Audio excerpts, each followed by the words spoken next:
छगन भुजबळ यांचा मराठा आंदोलक मनोज जरांगे यांच्यावर सर्वात मोठा आरोप। यानंतर महाराष्ट्राच्या राजकारणात एकच खळबळ उडाली। अंतरवाली सराटी आंदोलनामध्ये दगडफेक झाल्यानंतर मनोज जरांगे निघून गेले होते।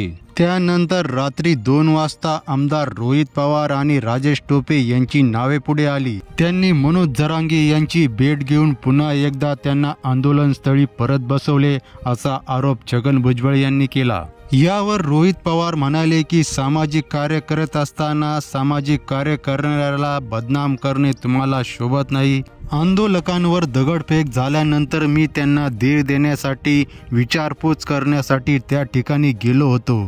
मनोज जरांगे यांच्या कुटुंबाची विचारपूस केल्यास काय बिघडले असा सवाल त्यांनी विचारला। छगन भुजबळ यांच्या आरोपानंतर रोहित पवार चांगलेच आक्रमक झालेले दिसून येत आहे। अशाच राजकीय बातम्या जाणून घेण्यासाठी आपल्या चॅनलला करा सबस्क्राईब। व्हिडिओ आवडल्यास व्हिडिओला करा लाईक।